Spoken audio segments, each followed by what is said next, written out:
What's up, guys? Welcome to another video. I am Depoy Tequila, and in today's video, we're going to be reading the poem Guidance from the Future. So, you already know the drill, let's get to it. Within the darkness, you are able to create the light. Just as the sun appears, so does the moon at night. Your experiences can either shape you or destroy your power. As the moon controls the seconds and minutes, so does the sun within the hour. Manipulation and control is enemy to individual progress. Both masculine and feminine is needed. What is an emperor without no empress? Every major success requires the energy and effort of the collective. Detaching from people and things not for you have always proven effective. There is no manual on how to live this interesting life.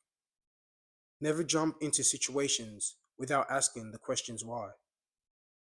Surround yourself with people who are reflections of your goals, or you will end up being drained with an empty soul. The point is to evolve from bad habits that no longer are useful.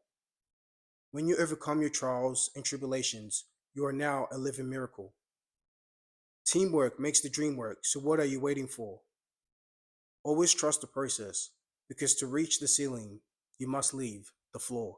And that is guidance from the future. Now it says, within the darkness, you are able to create the light. Just as the sun appears, so does the moon at night. So that is an allegory between night and day, between internalizing and externalizing, between your subconscious and your consciousness, between your reflectiveness and then your actions. So when you can do these things, you look within yourself, aka tapping into the darkness. Once you found your capabilities and your abilities and even your strengths and weaknesses, now you can bring it into the light, aka your actions, and actually utilize those capabilities and even your fears to manifest what you need to manifest in this reality. So you need both aspects to bring things into fruition, just like you need the male and the female to bring a child into this world. And then it says, your experiences can either shape or destroy your power. As the moon controls the second and minutes, so does the sun within the hour. So if you study, this is well-known knowledge that the ancients, how they were able to create the calendar and even astronomy and astrology was both by observing the sun and the moon transition. That's what created the clock and the seasons.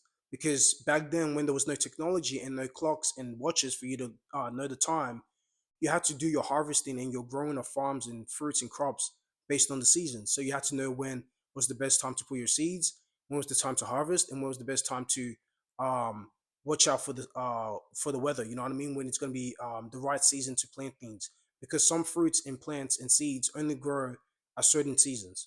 So it's very important to know the science when it comes to studying the earth, studying the soil, studying the terrain, and things like that.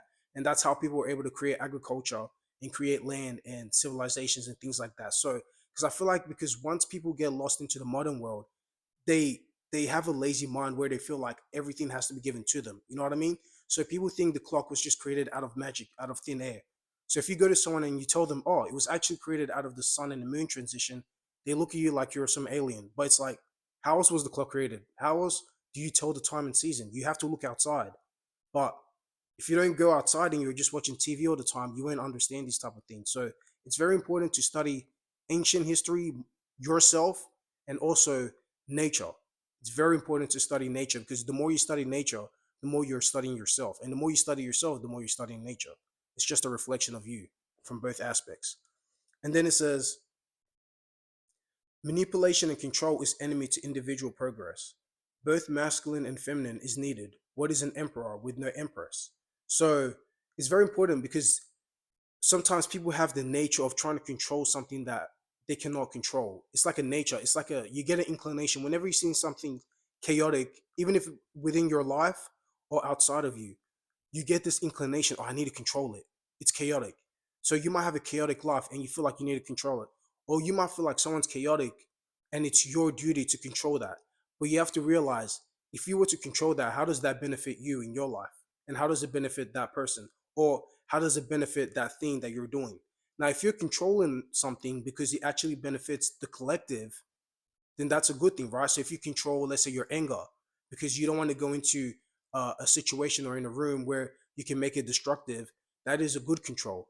Now, if you're controlling something because you feel like or it's stopping you from being yourself, or you feel like you're intimidated from that person or that thing, then that's when it's a negative, or it's more of a, you're not looking within yourself type of control. You know what I mean?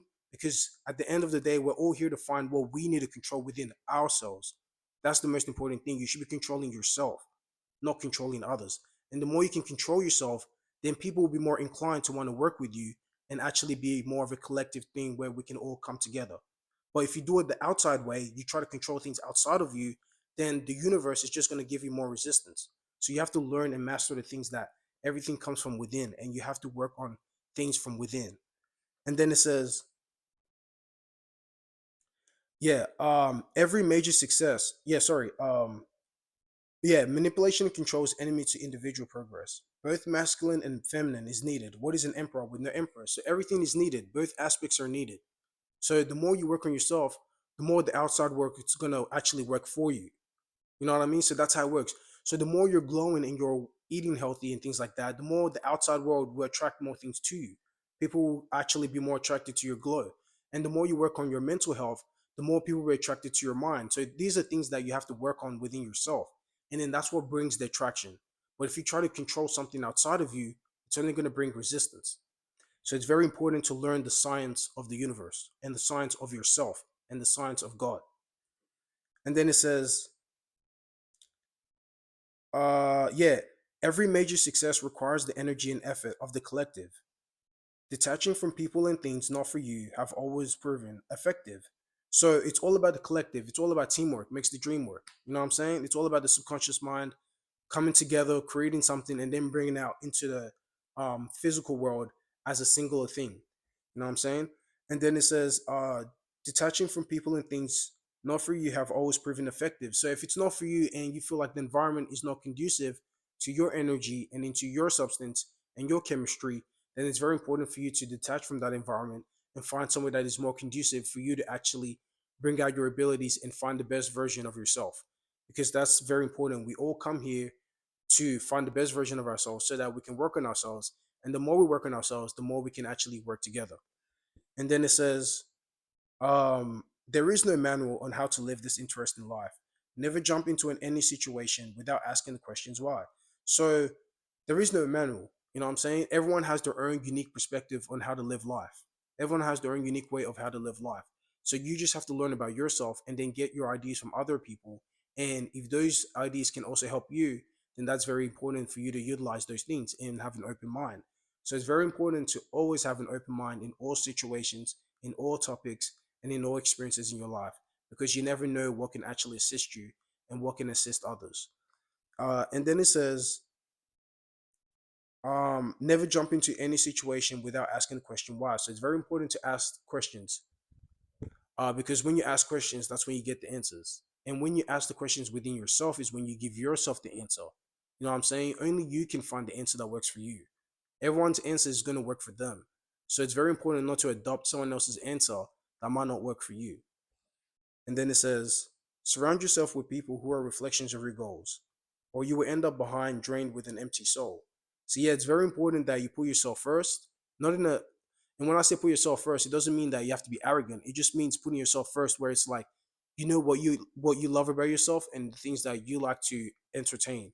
And the more you know these things, the more you'll be more aligned with those type of people. But the more you don't know yourself and you're just getting along just to get along, then you're going to find yourself in places that are not really for you or could be dangerous for you. So it's very important to have wisdom and discernment in yourself and others around you. And then it says, the point is to evolve from bad habits that no longer are useful. When you overcome your trials and tribulations, now you are a living miracle. So the more you can work on yourself and you work on your bad habits, the more you can be a testimony to yourself first and foremost about how you have overcame your challenges and levels of things that used to set you back. You know what I mean? We all have our own personal setbacks that we need to work on. And the more you work on that, the more you add more money into your mental and your spiritual wealth. And the more you can do that, the more it will manifest into the physical world too, where you can get that also.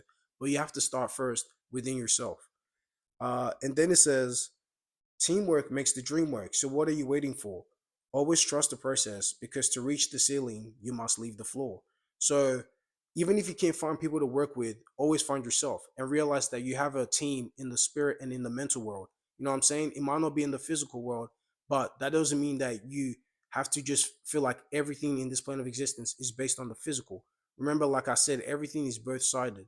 So just like you have the physical, you also have the internal or the metaphysical, like you're saying, scientific term.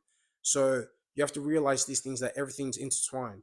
And whatever way you get your help is the way that you can utilize that. But you have to realize that it still comes from with you. You still have to do the work. You know what I mean? Just because you get the help from people around you doesn't mean that you don't have to do the work and help out also. So it's all about the collective. And the more you put in your effort, the more the effort will be brought back into you. And that is very important. And yeah, it says also trust, always trust the process, because to reach the ceiling, you must leave the floor. So we all start from the bottom before we go up. You know what I'm saying? We all start from humble beginnings before we reach where we want to reach in our destination. But it's all about going through with the process and having the right discernment to know where to navigate. And that's based on your intuition. And the more you tap from within, the more you'll be able to find your destination and the right, not really the right, but the center path. You know what I mean? Once you find the center path, then that's when you can be able to utilize the right and the left path whenever you want at will. So yeah, guys, that is guidance from the future. I hope you guys gained something new from those poems, and we're able to get inspired also in your own unique way, and also to spread your knowledge and wisdom onto others. And until next time, guys, I'll catch you soon.